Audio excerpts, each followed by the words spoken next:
Hi guys and welcome to Business as Unusual show. This is episode number 54, would you believe? It's hard to even say that. When we started the show it was not necessarily supposed to go on for this long. We were at the start of lockdown. We are 267 days into our 2-week trial from working at home. It's going quite well so far. We think we might keep it up for a little bit longer. But I hope you are well wherever you are. For those of you who are new to the channel, my name's Luke. I'm the CEO of Sleeping Giant Media and Giant Campus. And yes, I do have a cold. It's the sniffles. It's pretty bad, but we're going to get through the show today. So any comments just to kind of mock me in the chat, feel free to get involved with that as well. We're going to jump straight to the news and see what's going on this week in the news. So let's start off with some good news. As you may have heard, the first wave of vaccines has been approved for safe use in the UK, and they could roll out as early as next week. Again, people, but let's get through this last push. Let's hope it's the end game, but we shall see. Fingers crossed. It seems positive. We're on the right track. In other news, though you maybe excited Ibiza 2021, you may be less excited to find out that EasyJet are going to start charging £32 extra for a small cabin bag. At that rate, they're going to make their money back in absolutely no time. And finally, Nike has caused some controversy with its marketing by releasing an advert highlighting discrimination in Japan. Give it a watch and see what you think. Anyway, let's get the show started. It's time for another Business as Unusual.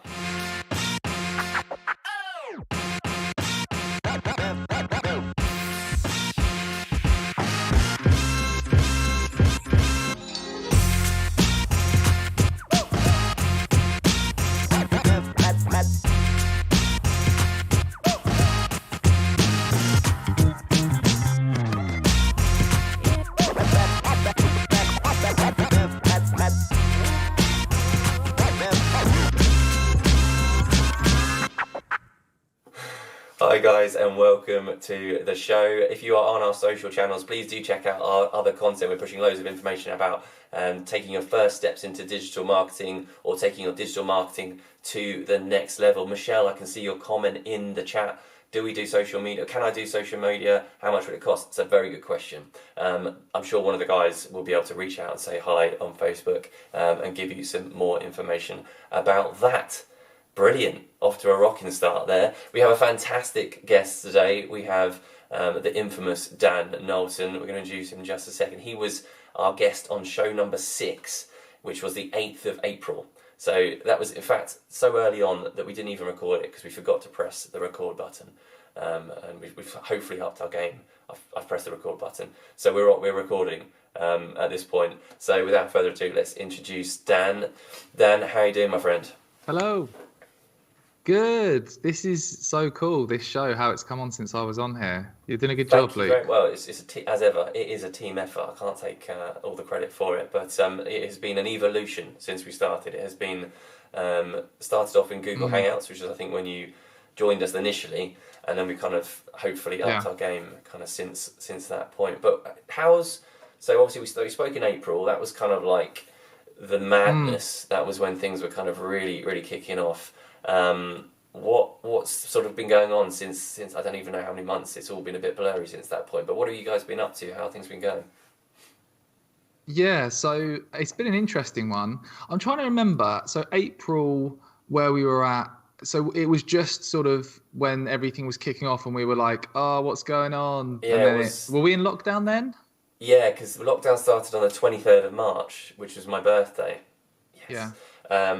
Which is why I'll always remember that date. But it must have been in the sort of the early stages of the 2-week or 3-week trial lockdown that the government released, which then extended to 6 months. Yeah. So yeah. I think it's been fun. I think at that point that was the sort of the peak of what on earth is going on in the world right now. As we're all, I think, pivot became the buzzword at that sort of within the next couple of weeks after that point. Yeah. That was it, because I remember at that point, most of our client campaigns, right at the start, had kind of gone on pause, and they were, and we were sort of like, "Oh, what are we going to do?" And then I remember, so just to update you, what's gone on since then. I remember Lloyd and I going on a walk to try and figure out, right, everything's on pause. What are we going to do? And we had this long walk and discussed different ideas. You know, the whole pivot came up. How can we pivot? What can we do? Lloyd came up with some ridiculous ideas. One of which was a seed subscription business, even though there was a shortage of seeds in the world. So we ended up just saying to each other, right, let's just knuckle down and focus in on working on the business and strategizing, and let's move forward and continue the great work we're doing and attracting more clients. And we ended up actually hiring 2 new people since I spoke to you. A couple of big projects came in, and it's just been a really weird one because we sort of thought, right, we're going to have to furlough everyone if it continues to everything. And then new projects came in, hired 2 new people. Onboarding 2 people via Zoom is fun. How did that go? Yeah, what was that like?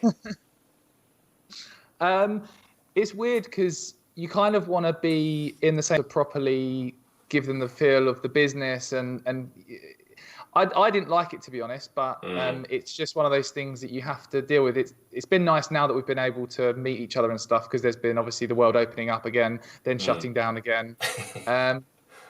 But yeah, it's been an interesting one. It's been challenging. What do you think worked well remotely in terms of that training? What were the bits that didn't really happen as well as they would have done in the real world based on your experience? I think I'll probably have a moan first because it's easier to moan about the rubbish stuff. Yeah, that's fine. Yeah. I think I missed the sort of moments that you have in an office, like in our office here, when you're making a coffee and you and ex-teammate have a random chat, come up with a really cool idea and do it, or like those small moments where you cross paths with, even not just coming up with ideas, but like just building relationships and like having those chats. And you don't randomly set up Zoom calls every 5 minutes to have small random chats with each other. It's more of a like, let's set up a Zoom call to go through this thing. So much more structures and less of that sort of informal kind of conversation that might be the stepping stones to that big idea.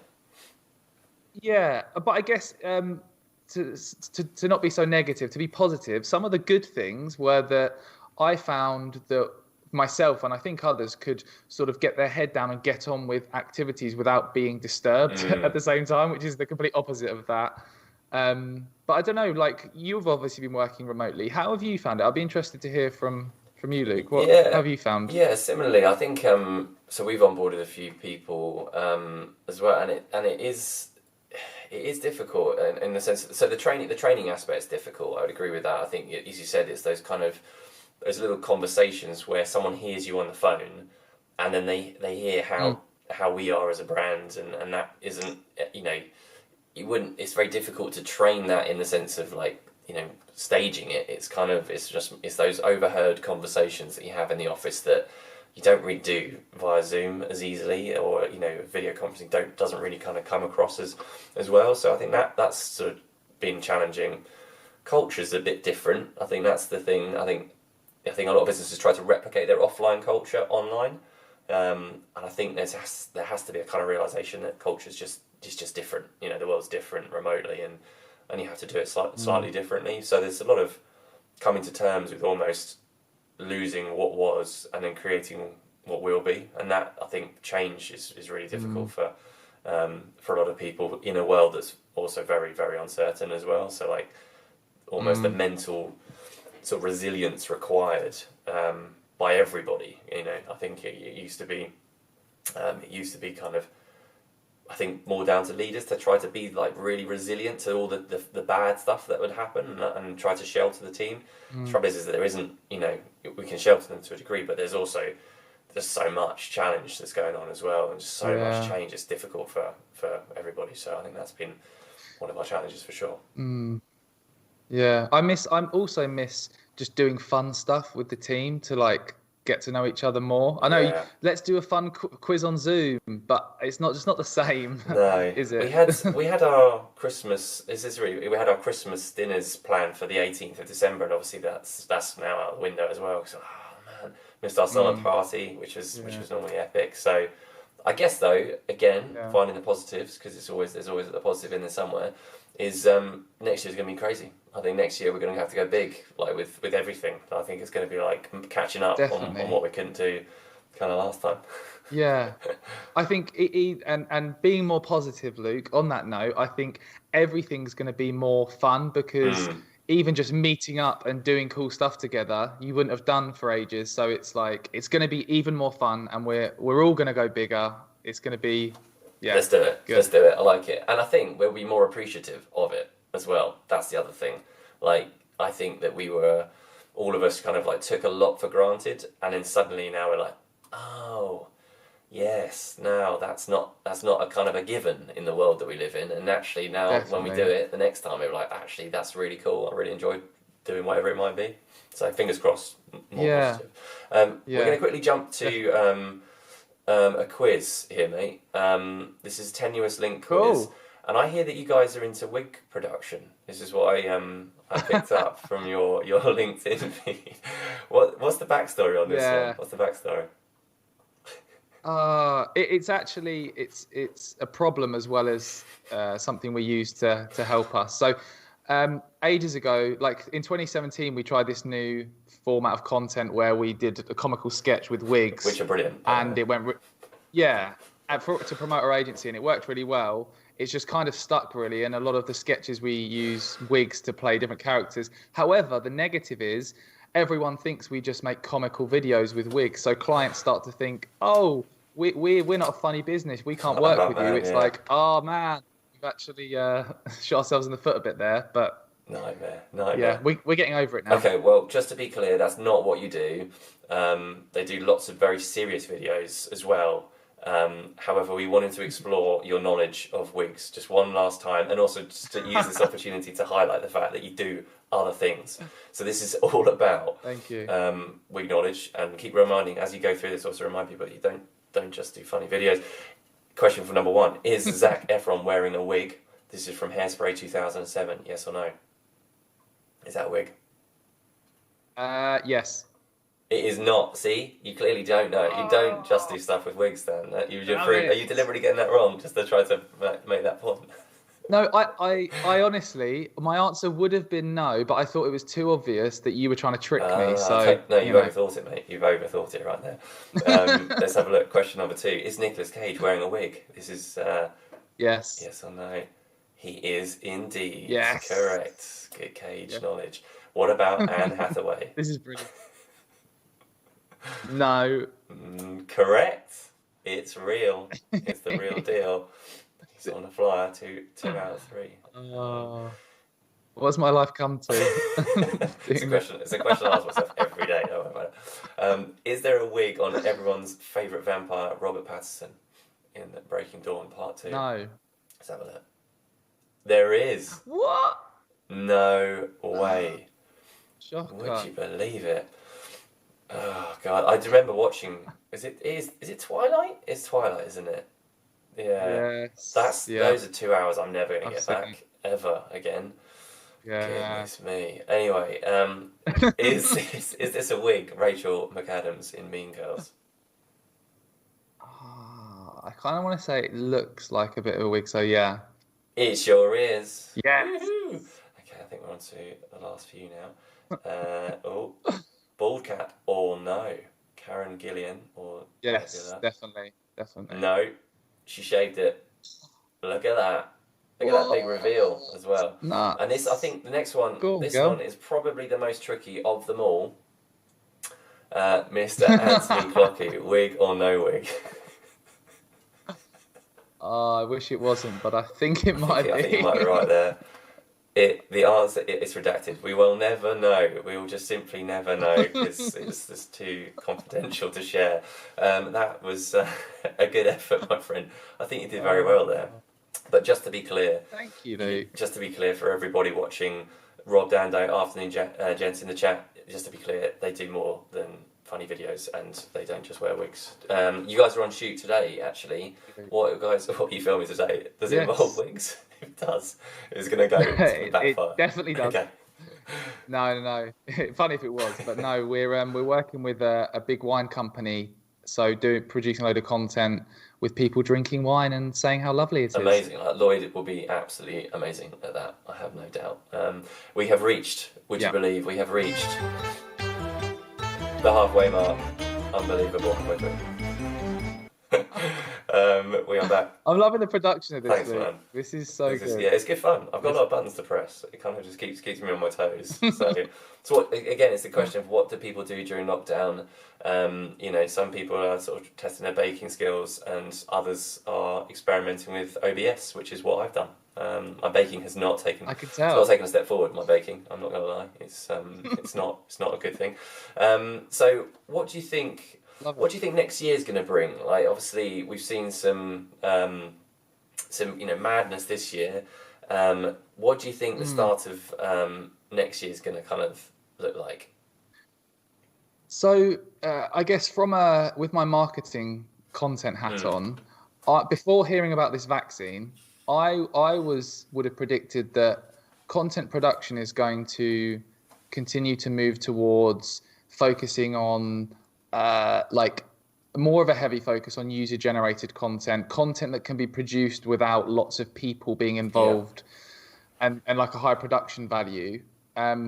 However, now that the vaccine news is here, I'm kind of optimistic to think that we're going to continue doing, in terms of content in general, continue to produce COVID-safe content, and it's going to go more and more towards eventually getting much closer to normal than we think. What do you think it's going to do in terms of the way that people, what sort of messages people will anticipate? So, for example, assuming the vaccine comes in and it's all good and filming can kind of get back to a normal in terms of people, being able to kind of get next to each other, access to sets and all those sorts of stuff, I suspect it'll be a lot easier. What do you think it will change in terms of the type of content that people will want to consume and resonate with people? Yeah, I think it's going to continue. From what I've seen, people don't want to see people being really close to each other. I think people are going to want to be, and brands are going to want to be cautious about how far they go in terms of showing people in normal environments, hugging, kissing. I think, what was there? There was an ad. I can't remember the brand. It was like a big brand that did an ad, and there was I think it was like a Chinese brand that did an ad. Then there was two couples like kissing in it and stuff, and there was big kind of uproar because people were saying, even though it was shot pre-COVID and stuff, people saw it in the time and thought, how can they be doing that? They shouldn't be doing that. So I think brands are going to have to be a lot more sensitive to. But saying that again, like with the vaccine, I think people's confidence is going to gradually build. Being positive again, I genuinely think that rather than us going down this trajectory of it's going downhill and we need to make sure everyone's staying apart, I think it's going to get more back to what it was. So I think we're going to be heading back towards where we were before. Yeah, and I mean, I guess that people are fairly excited about the prospect of that, in the sense of, that first hug. Who's that first hug going to be for you, Dan? If I'm in the vicinity, mate, let's schedule something in. Well, I was about to say you. Once I got rid of the cold, the cold. So yeah. Get rid of the cold, and then we're on. Definitely it'll be Let's you, pencil mate. something in. I think like March, maybe April, hopefully next year. I think we should start. Maybe there's another. I know obviously you guys did that business planning walk where Lloyd came up with the the sort of seed delivery idea, which sounds like gold, by the way. I'd be really interested to see what happens with that. But maybe there's another thing. Maybe there's like the hug planner, because I think that's something to consider for next year, perhaps. You should have a segment on this show, Luke, where you just talk about ridiculous ideas that won't work. What you're trying to say? That's ridiculous. I'm outraged. No. I'm outraged at your lack of confidence in the hug scheduler. I totally do that. I mean, come on, people, they miss the hugs. I miss the hugs. Okay, so moving away from hugs, in terms of the kindness, the sort of, people. There seems to be more sentiment now that people, as I said, we're going to be appreciative of things that we weren't necessarily appreciative of before, because there was never something that we couldn't do, but now suddenly. It looks like it might be sort of another option. Do you think that sort of thing is going to appear in the content, like really just sort of, that kind of human kindness and eco-friendly? Are we going to see more of that sort of content, do you think? I think the messaging brands are going to have in campaigns is going to be like focused on the things that we now get excited about. Like imagine a chain of pubs saying, like their comms being about get back in the pub with your mates and have a pint without having to have a crap virtual pint with each other. Like obviously that's a rubbish example, but like think of all of the things we do now because we have to that make everything way worse. Like we said earlier, interacting with your colleagues was fun face to face. Doing it virtually is fine, but it's way worse than, it's like those things. What I'm trying to think what else is like the virtual family quiz, for example. So seeing family at Christmas and stuff, you could have like a Bailey's advert where it's like, oh yeah, remember when you used to have a Bailey's with your nan and not have to do a rubbish family quiz to have a Bailey's, that kind of thing. We've just pitched a concept which is with one of our clients to tap into the kind of relatable situations around Zoom and quizzes and stuff. So I think it's is there a lot of like kind of remember when content? Do you remember when this was a thing? Because I think as you said, there's so many situations that we've had to been forced to sort of find a solution, but actually again it's kind of not an ideal kind of outcome. It's a bit of a workaround situation. Like remember when handshakes were a thing? It's weird, isn't it? Like you just sort of see people now, you're just sort of like awkwardly stepping away, just keeping your distance. And just like, hi, how you doing? That's going to be an interesting one as well. Do you reckon the handshake's going to change? Do you think when people are a bit more? Well, again, so pre this news about the vaccine, I thought we were heading down, right, this is going to be lasting forever and who knows when it's going to end. But now I think we're going to be heading, if everyone you're in contact with has a vaccine, that means that they're 99.9% not going to have COVID or whatever the processes are that are in place, people being tested more and stuff, you're probably going to be more inclined to shake their hand. But I guess it depends, who it is. So many questions. And again, is that, are we going to have... Would you shake my hand, Luke? Shake your hand, Dan. Would you shake my hand? Of course I'll shake your hand. Hang on. Good. Can we do it? There's a virtual one. It's going to ruin my camera. It's going to blur my camera out if I get to... Has it blurred my camera out? I can't see. Hang on. No, you look good. I'm still in focus. It gets a bit crazy, my camera, sometimes. Kelly in the chat. Hi, everyone. Thought I'd come and say hello. Thought I would come and have a look. Good work, Sleeping Giant. Thank you very much, Kelly. Good to see you. Kelly is part of the Kent Invicta Chamber. And I don't sound very well, do I, Kelly? I know, I'm sorry. It's a bit of a cold. It's the sniffles. And Kelly is always bringing sort of a fantastic smile and so much cheer and energy to the Kent Invicta Chamber networking. So good work. Back to yourself, Kelly. Hi, Thank you very much for saying hello. So what do you think you're going to carry forward into the future, Dan? What have you done during lockdown 1 or lockdown 2 that you've gone, what, this is actually, I like what I've learned, or I like what I'm going to take forward from this? Oh, that's a really good one. Can you, whilst I think, can you tell me yours? Well, I can, and I'll tell you what we can do to give you some bit more thinking time, because we can come back to it, because we've got another quiz for you. Michelle, I've got a new morning routine, which I'm loving. It's amazing, and I definitely recommend it for you, particularly with kids, but it does involve a 4 a.m. start. So it's early to bed, but 4 a.m. start, and apart from this cold, I feel amazing, and I get loads of stuff done, and yeah, it's awesome. So we'll come back to that. Tell me more. We'll come back to that. We're going to go to this one. This should give you some bit of thinking time as well, Dan.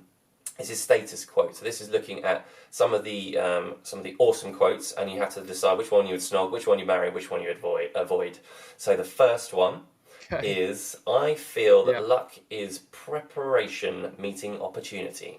Oprah Winfrey. Super inspiring woman, Oprah Winfrey. Amazing stuff I've been watching in my morning routines. Yeah, segued into that nicely. Quote number 2. Hang on, that's not number 2. We jumped. Change is not a threat, it's an opportunity. Survival is not the goal. Transformative success is. Seth Godin. Okay. And finally, if you are not willing to risk the usual, you will have to settle for the ordinary. Jim Rohn. So let's have a look at those. What do we think, Dan? Which one's jumping out? Either like, dislike, love, hate, where we're at? I'd say number 2 is marry. Okay. I think that's just like, I think we've seen that just because of the current state of the world. That's been so vital to us surviving and Yeah. thriving. So marry number two. I kind of like them all. I'd say snog number one, and avoid number Yeah, you're three. forced to, so you have to kind of go with that one. But yeah, and Yeah. do you feel like number two is something that you've really kind of sort of embraced yourself as well?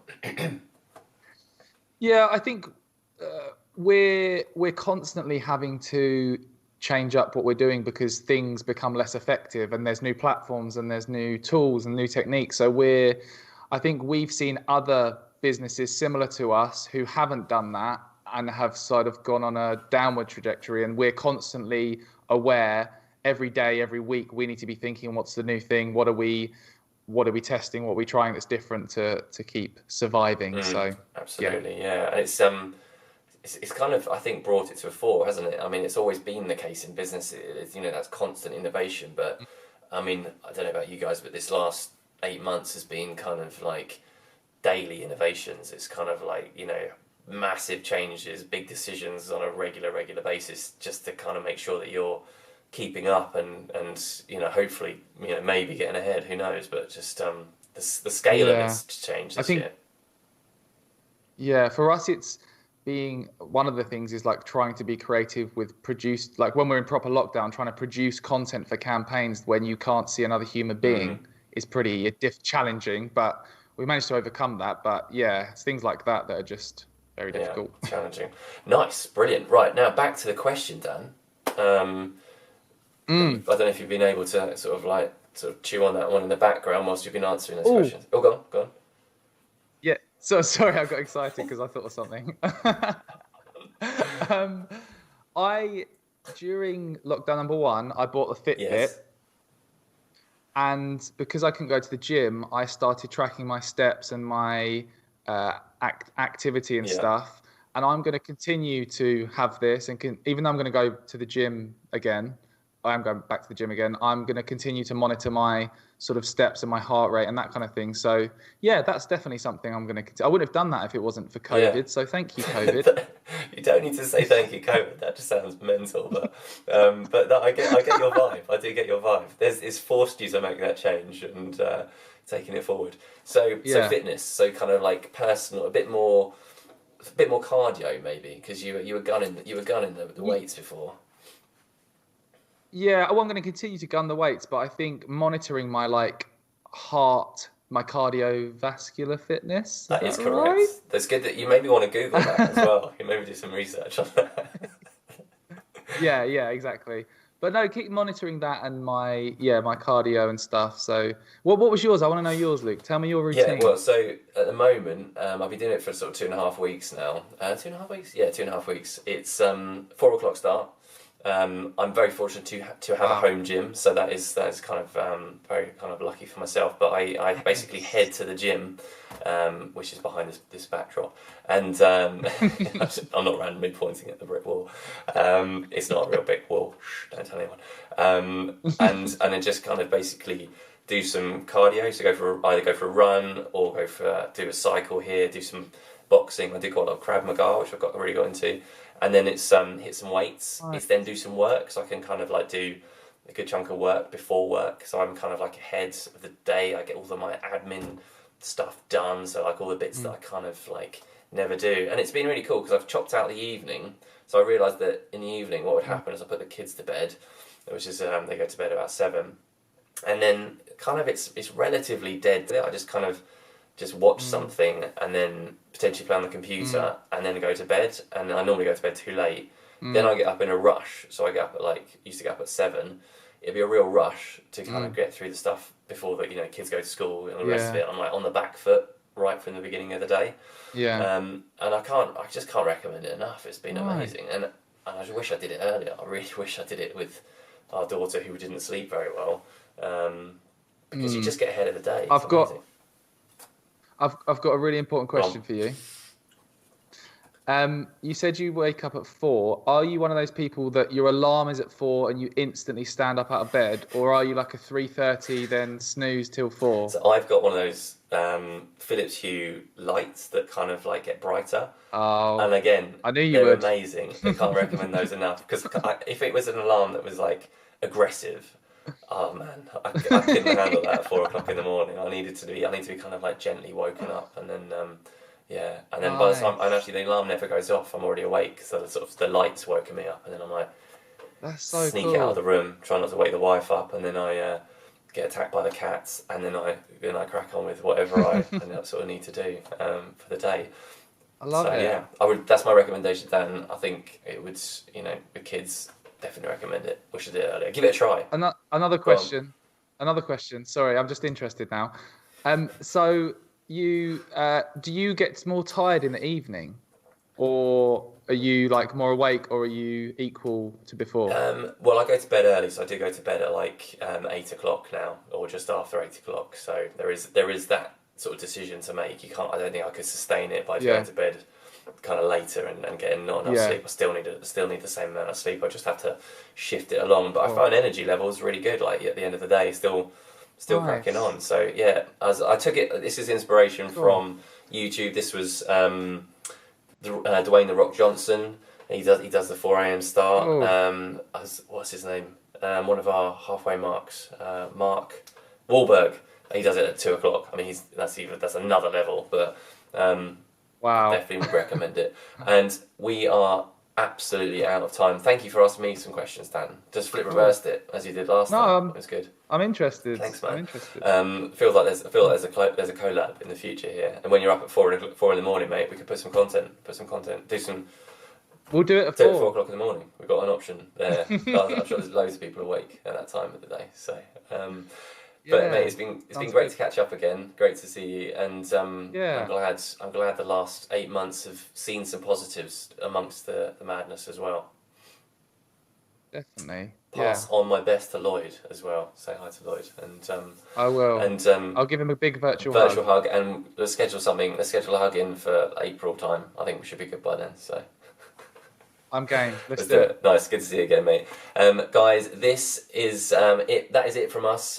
We will be back again in January. That was the last show of the Business as Unusual show for this year. That concludes what has been a slightly different year for all of us. But we will be back again. We're enjoying it so much. We're going to continue the content into January in a new look format. Don't know what it's going to look like. Don't know when it's going to start. But it's going to be new, it's going to be exciting, we're going to reinvent it. So thank you very much for joining us throughout the year. Thanks very much for the comments in chat and for the support and the feedback that we've had. Some really, really positive comments. It's been an adventure, to say the least, and we're all just making it up as we go along. So I hope 2021 will be hopefully kinder to you than 2020 has been.